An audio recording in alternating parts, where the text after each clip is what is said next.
Hello students, आज हम economic growth and development का टॉपिक नंबर 6 स्टार्ट करेंगे और इस टॉपिक नंबर 6 को कंप्लीट करने के लिए हमें 3 से 4 लेक्चर लगेंगे, क्योंकि ये टॉपिक जो है इसको बहुत लंबा टॉपिक है। इसके अंदर क्लासिकल थ्योरीज भी आएंगी और न्यू क्लासिकल थ्योरीज भी आएंगी इकोनॉमिक ग्रोथ की।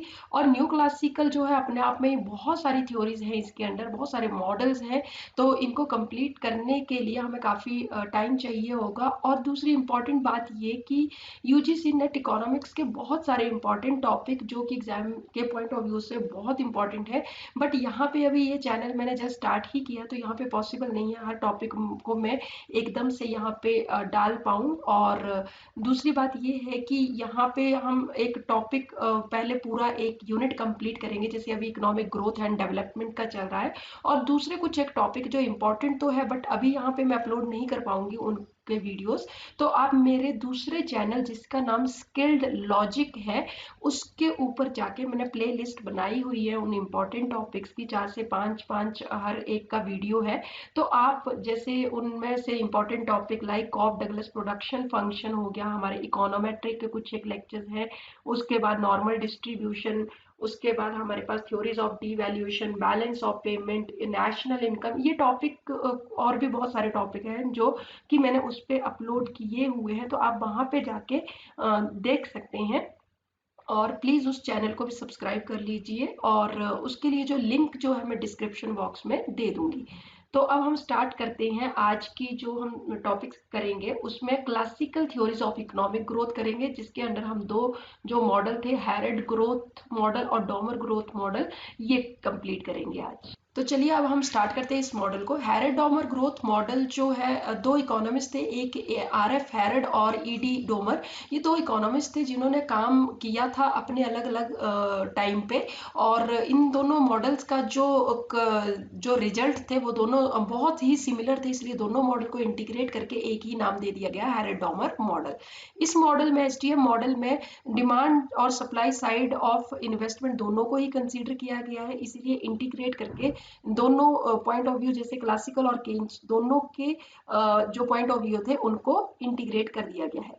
इस मॉडल का एसेंस ये है कि एक इकोनॉमी की ग्रोथ के लिए कैपिटल फॉर्मेशन और रियल नेशनल इनकम दोनों का ग्रो होना साइड बाय साइड, मतलब इकट्ठे ही दोनों का ग्रो होना बहुत जरूरी है। अगर हम लाइफ लॉन्ग ग्रोथ चाहते हैं, अगर ऐसा नहीं होता है तो growth will not sustain for long. अब इस मॉडल में कुछ एक एजम्पशंस थी। यहाँ फुल एम्प्लॉयमेंट की बात की गई थी, यहाँ पे कहा गया था गवर्नमेंट की कोई इंटरफेरेंस नहीं होगी, क्लोज्ड इकोनॉमी होगी, कोई एक्सपोर्ट इंपोर्ट नहीं होगा, टाइम एडजस्टमेंट नहीं होगा, उसमें कोई ज़्यादा टाइम नहीं लगेगा, नो लैग इन एडजस्टमेंट, एपीएस और एमपीएस एक दूसरे के इक्वल होंगे। और बहुत ही इंपॉर्टेंट है ये दोनों की दोनों assumption, APS MPS and capital output ratio जो है वो कांस्टेंट रहेंगे। तो हमें बहुत अच्छे से याद होना चाहिए यहाँ पे कि एपीएस एमपीएस और कैपिटल आउटपुट रेशियो को कांस्टेंट माना गया है इस मॉडल में। अब इन मॉडल्स को हम अलग अलग करके कर लेते हैं। पहले आते हैं हैरेड मॉडल के ऊपर। तो हैरेड मॉडल में 3 प्रॉब्लम्स को हैरेड ने एक्सप्लेन किया था। पहली प्रॉब्लम ये थी कि कैसे स्टेडी ग्रोथ रेट को हम फिक्स्ड रेशियो के साथ अचीव कर सकते हैं। दूसरी बात ये प्रॉब्लम बताई गई थी कि स्टेडी ग्रोथ को अगर हम अचीव कर भी लेते तो उसको मेंटेन कैसे करना है। और तीसरा कि नेचुरल फैक्टर जो है वो अपर लिमिट, मतलब सीलिंग कैसे प्रोवाइड करते हैं एक इकोनॉमी के लिए, कि मतलब नेचुरल जो फैक्टर्स हैं वो किस तरह से अपर लिमिट ऑफ ग्रोथ जो है वो डिसाइड करते हैं एक इकोनॉमी में। इसके लिए उन्होंने 3 ग्रोथ रेट्स को यहाँ पे दिया था। First is actual growth rate, second is warranted growth rate, और third is natural growth rate. तो अब हम इन तीनों ग्रोथ रेट को अलग अलग से कर लेते हैं। तो सबसे पहले देखते हैं हम actual growth rate. Actual growth rate को जी से डिनोट किया जाता है और इसको first fundamental equation of Harrod model भी कहा जाता है। एक्चुअल ग्रोथ रेट में जी सी किसके इक्वल होता है, एस के इक्वल। जी किसके इक्वल होता है, जी इक्वल होता है change in Y upon Y, मतलब इनकम में कितना चेंज हो रहा है with respect to total income. C क्या होता है, सी होता है मार्जिनल कैपिटल आउटपुट रेशियो, जो कि इक्वल होती है आई अपॉन चेंज इन वाई के इक्वल होती है। और एस होता है इज इक्वल टू एपीएस, और एपीएस हम कैसे कैलकुलेट करते हैं, एस अपॉन वाई। अब यहाँ पे जी की जगह हम जी किसके इक्वल था, change in Y upon Y, यहाँ पे वो पुट कर दिया जी की जगह। अगर जी की जगह हमने क्या लिख दिया, change in Y upon Y, और सी किसके इक्वल था, I upon change in Y, ये सब्सटीट्यूट कर देते हैं, I upon change in Y. और एस किसके इक्वल था, एस था एपीएस, जो कि एस अपॉन वाई के इक्वल था। तो देखिए हमने y से y कट गया, तो हमारे पास एंड में क्या बच गया, i upon Y is equal to S upon Y, और y क्योंकि दोनों जगह डिनोमिनेटर सेम हो गया, तो ये इक्वेशन किसके इक्वल बन गई, i is equal to S, और इसी को हम क्या करते हैं, कहते हैं डायनेमिक इक्विलिब्रियम। तो अगर क्वेश्चन पूछा जाए कि डायनेमिक इक्विलिब्रियम में क्या होता है, तो i is equal to S होता है, मतलब investment is equal to saving होती है। अब दूसरा आता है हमारे पास वारंटेड ग्रोथ रेट, इसको GW से डिनोट करते हैं। और वारंटेड ग्रोथ रेट वो रेट है जिससे हमें ये पता चलता है कि फुल एम्प्लॉयमेंट लेवल पे हमारी ग्रोथ रेट क्या है। अब इसको फुल कैपेसिटी ग्रोथ रेट भी कहा जाता है। और वारंटेड ग्रोथ रेट को हम डिटरमाइन करते हैं by capital output ratio and saving income ratio. Warranted growth rate जब इक्विलिब्रियम पे होता है तो GWCR is equal to S हो जाता है। GW का मतलब है वारंटेड ग्रोथ रेट, और CR किसको डिनोट करता है, capital formation required to maintain it, मतलब हमें कितनी इन्वेस्टमेंट चाहिए अगर वारंटेड ग्रोथ रेट को हमें मेंटेन करके रखना है। और S क्या है, APS S अपॉन वाई, जिसको हमने पहले भी एक्सप्लेन किया था। According to Harrod an economy can achieve steady growth. Steady growth कब अचीव कर सकती है एक इकोनॉमी, जब G is equal to GW होगा। G क्या है, इनकम है, और GW क्या है, हमारे पास आउटपुट है। मतलब जब हमारा स्टेडी ग्रोथ होगा तो स्टेडी ग्रोथ को अचीव करने के लिए इनकम किसके इक्वल होनी चाहिए, आउटपुट के इक्वल होनी चाहिए। और C किसके इक्वल होना चाहिए, CR। C क्या है, एक्चुअल में जो इन्वेस्टमेंट होगी, और CR क्या है, जो रिक्वायर्ड इन्वेस्टमेंट है।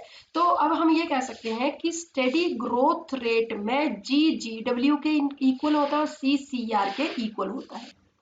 अभी हमने इक्विलिब्रियम की कंडीशन की जिसमें कहा गया था G GW के इक्वल होता है और C किसके इक्वल होता है, CR।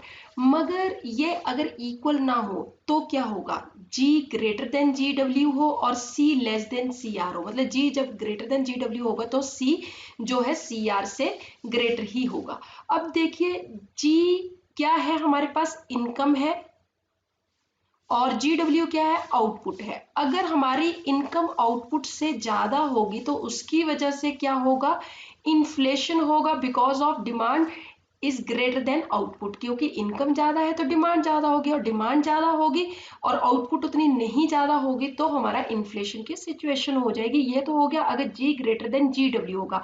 अब इसी तरह से C लेस देन CR, अगर G ग्रेटर देन GW होगा तो इसका मतलब C लेस देन CR है। C क्या है, एक्चुअल आउटपुट है, एक्चुअल आउटपुट जो है सॉरी एक्चुअल इन्वेस्टमेंट C है, और CR क्या है, रिक्वायर्ड इन्वेस्टमेंट। अगर हमारी एक्चुअल इन्वेस्टमेंट रिक्वायर्ड इन्वेस्टमेंट से कम है तो इसका मतलब आउटपुट तो कम ही होगी, और आउटपुट उतनी नहीं बढ़ रही है जितनी डिमांड बढ़ रही है, जिसकी वजह से इन्फ्लेशन की सिचुएशन आ जाएगी।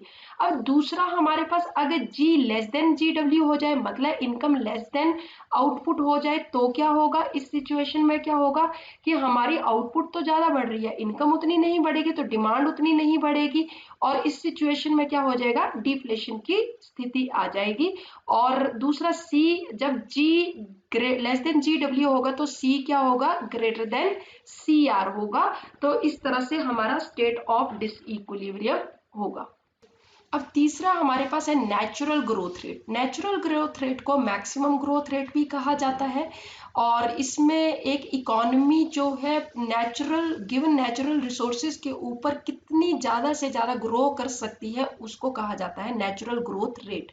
नेचुरल ग्रोथ रेट को GN से डिनोट किया जाता है, और ये मैक्रो वेरिएबल से डिसाइड होता है, like population, technology, natural resources of economy. इस रेट को, नेचुरल ग्रोथ रेट को एक और नाम से भी जाना जाता है वेलफेयर ऑप्टिमम और full employment rate of growth. जब अब देखिए हमारे पास तीनों ग्रोथ रेट एक दूसरे के इक्वल हो जाते हैं तो उस सिचुएशन को क्या कहा जाता है, नाइफ एज इक्विलिब्रियम। बहुत बार यूजीसी नेट इकोनॉमिक्स और दूसरे पीजीटी इकोनॉमिक्स और दूसरे एग्जाम्स में भी, कॉम्पिटिटिव एग्जाम्स में क्वेश्चन पूछा जा चुका है। तो हमें बहुत अच्छे से पता होना चाहिए कि नाइफ एज इक्विलिब्रियम एक ऐसी कंडीशन है जहां पे तीनों growth rate, actual growth rate, warranted growth rate और नेचुरल ग्रोथ रेट एक दूसरे के इक्वल हो जाते हैं। मतलब G is greater than G W, is greater than G N, knife edge equilibrium. अब हम इन तीनों इक्वेशंस को देखेंगे, इनके बीच में कैसे इंट्रैक्शंस होते हैं। First, G W is equal to G N, मतलब वारंटेड ग्रोथ रेट और नेचुरल ग्रोथ रेट एक दूसरे के इक्वल है, बट ये बहुत ही रेयर कंडीशन होती है जब दोनों एक दूसरे के इक्वल हो जाते हैं। मोस्टली ये एक दूसरे के अनइक्वल ही होते हैं। तो अनइक्वलिटी में क्या होगा, जी W greater than G N, मतलब इसका वारंटेड ग्रोथ रेट क्या होगा, नेचुरल ग्रोथ रेट से ज्यादा होगा। जब warranted growth rate natural growth rate से ज्यादा होगा, इसका मतलब ये है कि कैपिटल गुड्स जो है वो एक्सेस में होगी और शॉर्टेज ऑफ लेबर है। मतलब मशीनरी वगैरह ज्यादा होगी और लेबर उतनी है ही नहीं, जिसकी वजह से कैपिटल जो मशीनरीज वगैरह है वो आइडल पड़ी रहेंगी और एक्सेस कैपेसिटी की कंडीशन आ जाएगी। और इस सिचुएशन में एक इकोनॉमी जो है क्रॉनिक डिप्रेशन की सिचुएशन को फेस करेगी।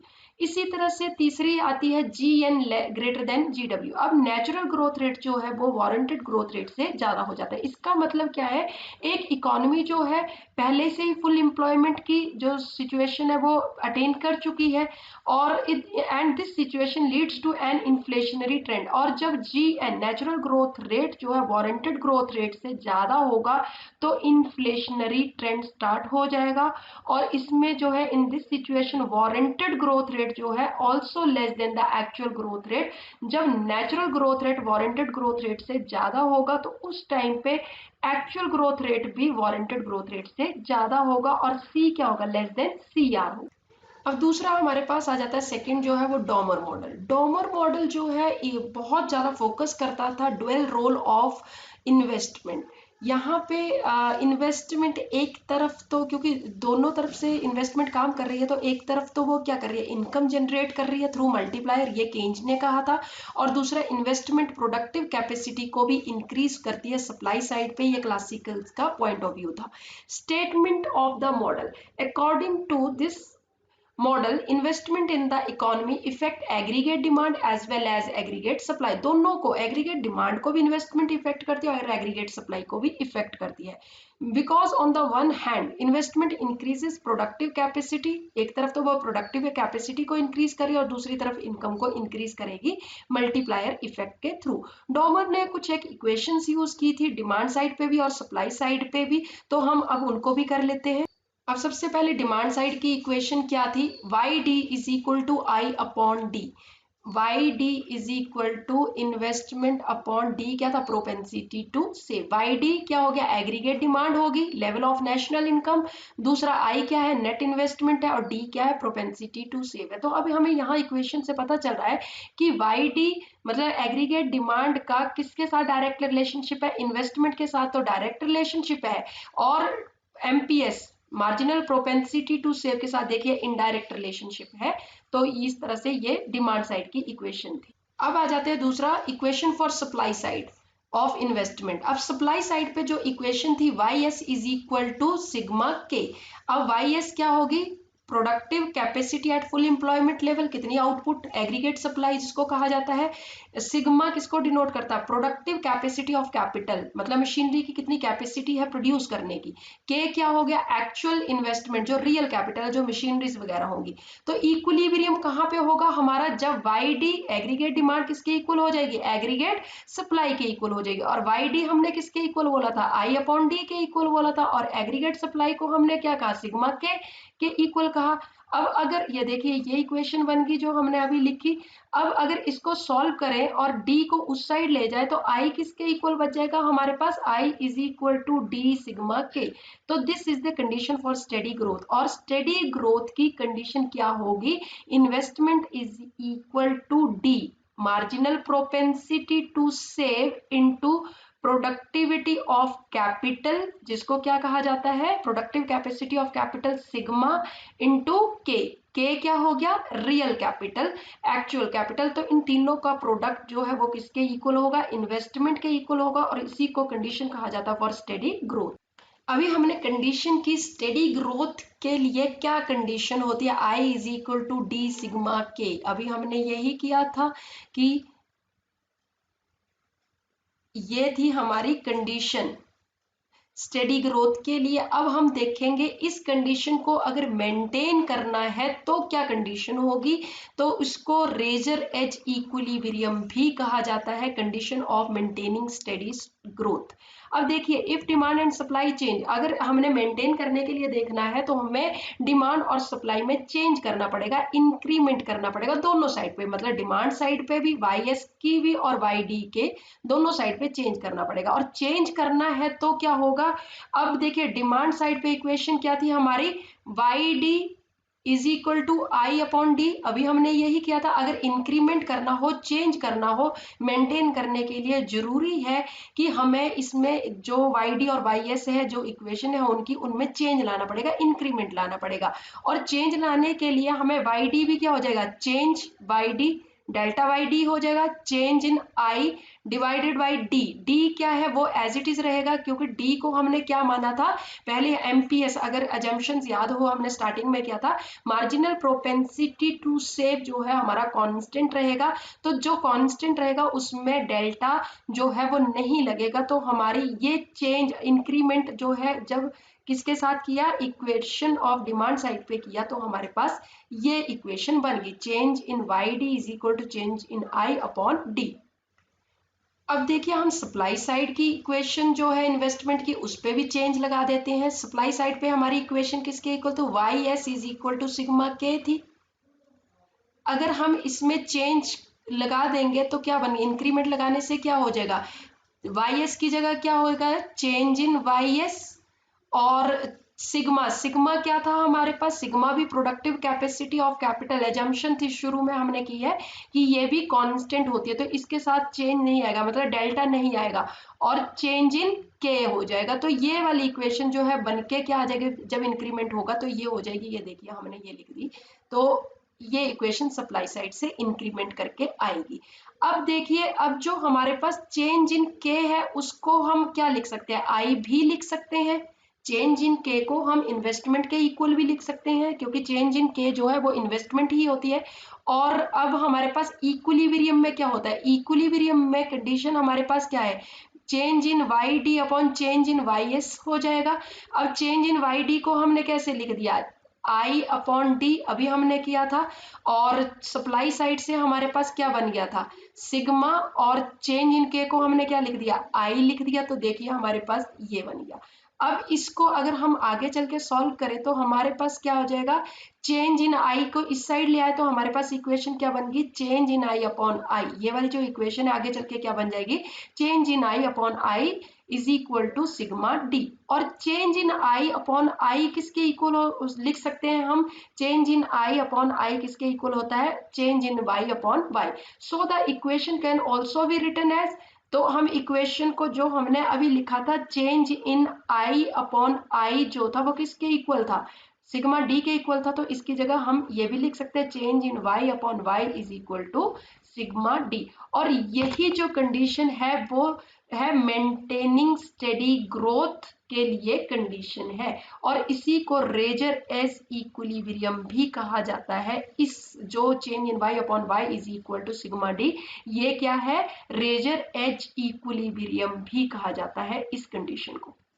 तो देखिए अभी तक हमने क्या किया कि इक्विलिब्रियम पे क्या, या रेजर एज इक्विलिब्रियम पे क्या होता है, change in Y upon Y किसके इक्वल होता है, sigma D, productivity of capital into marginal propensity to save के इक्वल होता है। मगर डिस इक्विलिब्रियम अगर हो जाए, change in Y upon Y greater than sigma D के ग्रेटर देन हो जाए, तो उस सिचुएशन में क्या होगा, in this situation it means income will increase, purchasing power क्या हो जाएगी, कम हो जाएगी, और प्रोडक्शन उतनी ज्यादा इंक्रीज नहीं होगी, जिसकी वजह से रिजल्ट क्या होगा, इन्फ्लेशन।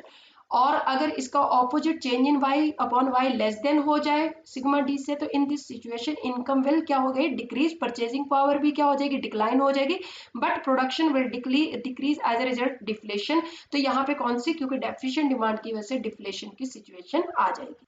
तो हमने हैरेट डॉमर मॉडल कर लिया। अब कुछ एक इंपॉर्टेंट पॉइंट, जंकिंग देखिए, जंकिंग क्या होता है, it means ultimate loss in the value of capital due to unprofitable operations of capital. इसका मतलब क्या है कि कई बार हम ऐसे कुछ काम करते हैं जिसकी वजह से वैल्यू ऑफ कैपिटल जो है वो डिक्रीज हो जाती है, तो अल्टीमेट लॉस जो होगा कैपिटल में उसको क्या कहा जाएगा, जंकिंग। जीरो जंकिंग का मतलब क्या होता है, इन्वेस्टमेंट एंड प्रोडक्शन दोनों side by side same rate से इंक्रीज हो रही है। Utilization ratio, utilization ratio depend करती है, देखिए एम्प्लॉयमेंट किसके ऊपर डिपेंड करती है, यूटिलाइजेशन रेशियो के ऊपर। और यूटिलाइजेशन रेशियो क्या है, it is the ratio between actual output and productive capacity. अब दूसरा हमारे पास पॉइंट आ जाता है, देखिए actual growth rate. Actual growth rate में क्या होता है, GC is equal to S होता है, या I is equal to S भी कहते हैं, इसको डायनामिक इक्विलिब्रियम कहा जाता है। वारंटेड ग्रोथ रेट में क्या होता है, G W, warranted growth rate G W C R is equal to क्या होगा, एस होगा। नाइफ एज इक्विलिब्रियम पे तीनों ग्रोथ रेट एक दूसरे के इक्वल हो जाते हैं, और रेजर एज इक्विलिब्रियम की कंडीशन क्या है, change in Y upon Y is equal to sigma D. अब इसे रटना है,